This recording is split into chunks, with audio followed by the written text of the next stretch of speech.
and welcome to wrestling and welcome to the Raw replay for April 22nd. It's kind of like the second week of the Superstar Shake-Up because they changed so many things back.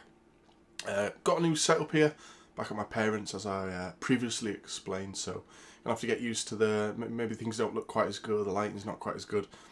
All that will be fixed in the near future. Adam's not with me again for this video, and it's possible that he's not going to be around for a little while whilst we're doing these videos, so yeah, hopefully we'll have him back soon. So let's get into Monday Night Raw and see what we made of it.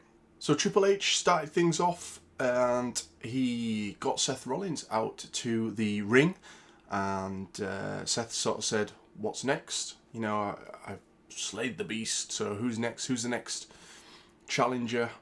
It was a nice home state pop for Seth Rollins. Of course, Iowa is where Raw was. And Triple H tells him that the #1 contendership is being contested between 6 superstars, and they're going to have 2 triple threats, and then the winners of those triple threats are going to be in the main event of the night, and the winner of that main event will take him on at Money in the Bank. And this bit was a little bit slack because they told us twice that it was going to be 2 triple threats. Commentary told us, and then Triple H told us. And then we had to see every superstar come out one by one. That was a bit tiresome. They could have done it a little, speed it up a little bit. We didn't need all of that, really. Anyway, the first triple threat is AJ versus Samoa Joe versus Rey Mysterio. And I thought it was a decent little triple threat. Lots of stuff in there, with Rey and AJ sort of flying about the ring and Samoa Joe being the big brute that he is. But the finish was decent as well, and that was Joe had the clutch in on Rey Mysterio. AJ goes for the forearm. Joe avoids the forearm and he locks the clutch in on AJ, but it was reversed. And then Rey gets both guys in position for 619s. Hits one on Joe, but when he goes for the splash, AJ plucks him out of the air and he powerbombs him onto Samoa Joe, which looked really, really brutal. But then he styles clashed Rey onto Joe as well. So, as I said in previous episode, we don't see the styles clash very often, which is the thing that I like about AJ. He keeps it sort of when he needs it to pull things out of the bag, and he used it tonight. And it was a cool finish, I thought that. Really good. So AJ advances to the final of the #1 contendership later on in the show. Next up we had Naomi versus Billie Kay. And the Iconics sort of spoke about Ariana Grande and something to do with coffees, and it didn't really work for me, this. Mike Rome mixed up the Iconics. He called Billie Kay Patent Billie Kay. He was going to say Peyton Royce. But yeah, Naomi won in about 2 minutes, which is weird. Because, Iconics are tag champs, and I don't know if this is the right thing for them to be doing with them. Anyway, we get the second triple threat following this, and it's Miz, McIntyre and Corbin. So the heels gang up on Miz for a little bit in the match, and I quite like this, but eventually Corbin breaks the alliance, that they had this sort of semi-alliance that was going on there. Miz sends Corbin into the timekeeper's area. Then he locks in the figure 4 on Drew. Drew pushes the ref, whilst he's there saying, "Do you give up?" He sort of pushes him, and then he pokes Miz in the eye. So good heel work. And Drew hits one hell of a claymore on Miz, but Corbin steals the pin and wins. So Corbin's going to the final against AJ. Now, I actually like this second triple threat better than the first one. I thought it had more things going on in it, like the heel work, between the two heels ganging up on Miz, and then obviously, like I said, Drew raking the eye or poking the eye of Miz. I just thought it had a little bit more going for it. Next up we got Sami Zayn. He comes out dancing like he's having a stroke. It looked very bizarre. I don't know what he was doing. He shows us a lot of snaps from his time off. He said that he preferred being away from WWE, being away from the fans, because he got to go all over the world and travel.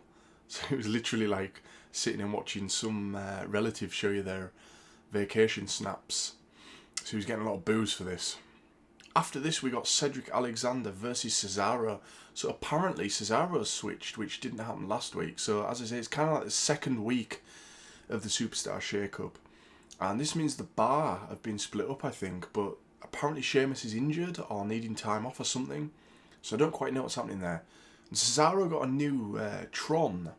It was loads of pictures of him. It was a bit weak, really. But then he had his bar trunks on. And he had the mixed music that he has in the bar with Sheamus. So, I don't know. Sort of mixed signals, really, from WWE on this one. It would be nice to see Cesaro get the push that he deserves. Long overdue, really. About 5 years overdue. But, yeah, we'll see. I don't think he's really gonna get that. But he did pick up the win here. He did the...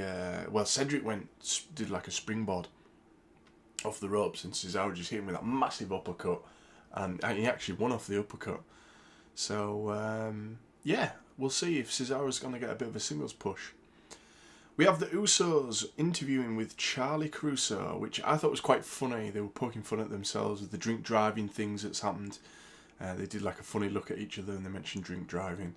But Revival tell them that Raw is the top level of tag team. They were sort of saying, yeah, Usos, you're a great tag team, but Raws are the top level. And it cuts back to the Usos, and they're like pretending to be asleep, like on each other's shoulders, which I thought was funny. I think Usos are great. So the Viking Experience are now called the Viking Raiders. That's 3 name changes they've had at WWE now. So they lasted a week as the Viking Experience. But at least it shows that they do listen to us on social media, whinging. So all I saw all week was just everyone whinging about the name, which, too right, it's a crap name. But apparently they have kept it as like one of the moves. One of the moves is called the Viking Experience. But we can live with Viking Raiders, I guess. They take it on their Lucha House Party. Basically, they just kill them before the match even starts. And then it cuts to Hawkins and Ryder backstage, and I think Hawkins is freaking out about the Viking Raiders, and Zack kind of tells him, you know, don't worry about it, we got this, we're going to be tag champs forever. Becky Two Belts, she gives a great promo, I thought, saying Lacey is just another bleach blonde currying favours from management, saying that she's basically a cookie cutter version of Charlotte. But Lacey must not have liked this, because she heads out to confront Becky, and she gives her a bunch of "you're a nasty" and all that she comes out with. And then Alicia Fox comes out for her match, which is the match that's scheduled with Becky now, and Lacey wanders off. So I assumed this would be a squash match, but it wasn't. It was a little bit sloppy in places as well.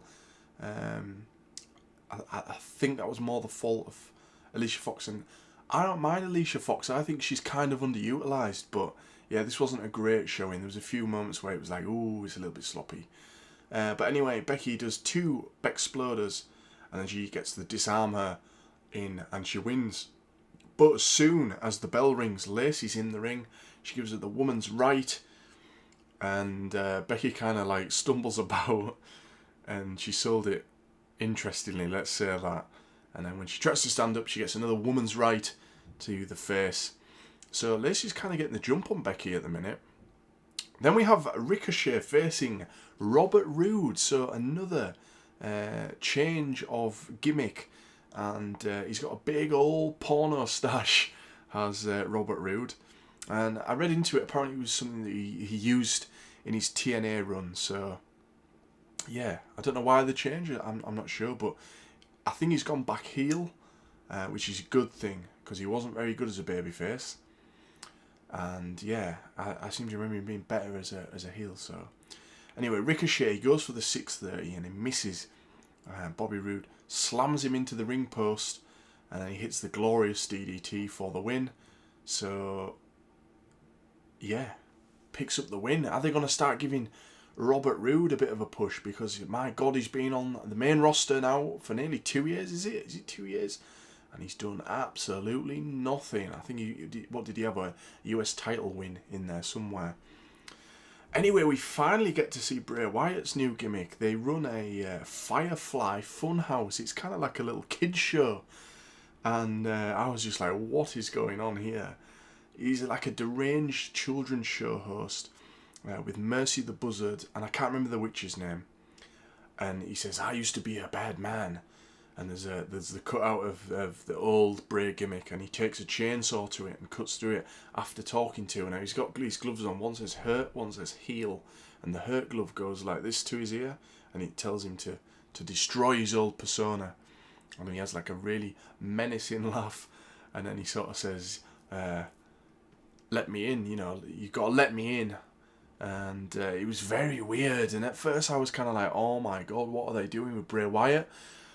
But the more that I've sort of let it sink in, and I've watched it again a couple of times, I actually think it's really creepy, this angle. And if they let him do it correctly, it could be really good. So I'm interested to see where they go with this. I wonder if they're going to do a few more of these Firefly Funhouse things, sort of to reintroduce him before getting him on TV.